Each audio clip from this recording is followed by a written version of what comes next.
Travel business 4 days and 3 nights। चंदा नगर नामक गांव में लड्डू करके एक आदमी रहता है। वो बहुत ही कंजूस रहता है।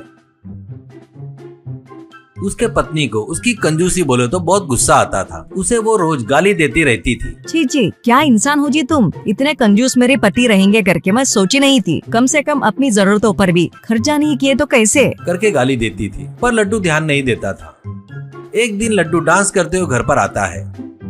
उसको डांस करते हुए देखकर उसकी पत्नी, क्या हुआ जी, इतने खुश लग रहे हो? कहती है तो लड्डू, उस दिन हमारे ऑफिस में फ्री में दे रहे थे तो एक कोल्ड ड्रिंक पिया। उसके ढक्कन के पीछे एक नंबर रहता है बोलते। वो लॉटरी में लगने वालों को वो कोल्ड ड्रिंक कंपनी वाले बनाना आइलैंड पर बेचती है। फ्लाइट की टिकट फ्री में देते हैं बोलते। 4 दिन 3 रात के लिए होटल भी वहीं देते हैं। वो लॉटरी मुझे लगी है। तू शादी के बाद से हनीमून के लिए जाएंगे करके बोल रही थी ना, चल अब हम दोनों जाएंगे। पत्नी, चोरी के 6 महीने बाद कुत्ते भौंके बोलते। ऐसा किस्सा है तुम्हारा? अभी हनीमून कैसे? मैं नहीं आऊंगी। ऊपर से तुम्हारी कंजूसी के कारण वहाँ पर भी कुछ न कुछ करोगे। मैं नहीं आऊंगी बोले तो नहीं आऊंगी। लड्डू, तो ठीक है, तुम्हारा भाई नानी है ना, उसको लेकर जाऊंगा करके उसको फोन करता है। वो तुरंत बैग लेकर पहुंच जाता है।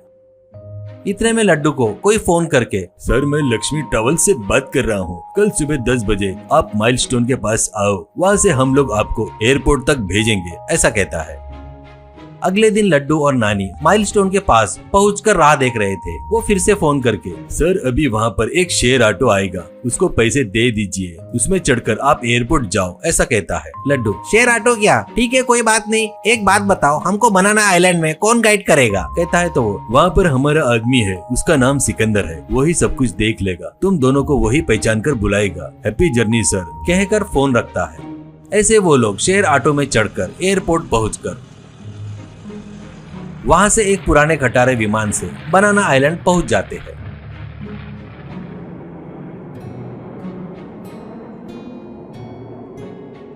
बाहर सिकंदर 2 फोटो पकड़कर खड़ा था। ऐसे एक फोटो में सुअर का फोटो और दूसरे फोटो में चूहे का फोटो रहता है।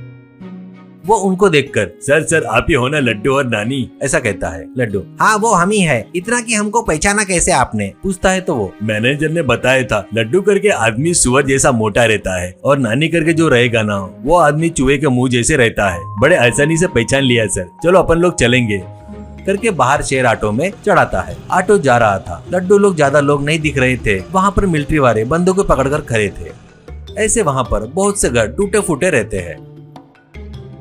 सिकंदर, क्या सर ऐसे देख रहे हो, वो घर क्यों टूटे, ऐसे लग रहा है क्या? यहाँ पर गृह युद्ध चल रहा है सर, आतंकवादी बॉम्ब डालकर इन घरों को उड़ा दिए, यहाँ कब किसके ऊपर, ऐसा कहते वक्त लड्डू, यानी तो आपके ट्रैवल्स वाले यहाँ पर क्यों भेजे जी? कहता है तो सिकंदर, तुमको कुछ भी हुआ तो ट्रैवल्स वालों को इंश्योरेंस मिलेगा, इसलिए यहाँ पर भेजे है, ऐसा कहता है। ये सुनकर वो लोग चौंक जाते हैं। तभी ऑटो के ऊपर भी एक बॉम्ब गिरता है।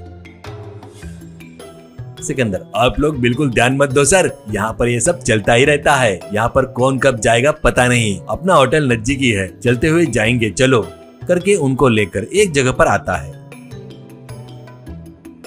वहाँ पर एक डंपयार्ड में एक फटे हुए तरपाल से टेंट डाला हुआ था।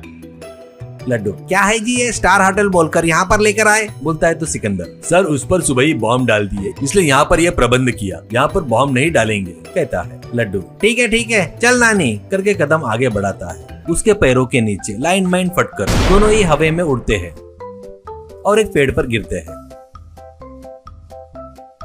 सिकंदर, सर बताना भूल गया, इस आइलैंड में बहुत सी जगह पर ऐसे लाइन माइन लगे हैं, इसलिए सावधानी से देखकर कदम रखना है, ऐसा कहता है। लड्डू, अबे ये कौन सा ट्रैवल्स है तुम्हारा, हॉलिडे आइलैंड बताकर वॉर जोन में भेजते क्या? हम यहाँ पर 1 मिनट भी नहीं रहेंगे, हमको एयरपोर्ट तक छोड़ दो। बोले तो सिकंदर, वो सब नहीं जमेगा सर, रूल के हिसाब से तुम लोग यहाँ पर 4 दिन रहना ही होगा, नहीं बोले तो तुम्हारी मर्जी, करके बोलकर चला गया। वो लोग पेड़ से उतरकर एक एक कदम रखते हुए एयरपोर्ट का रास्ता पकड़ते हैं।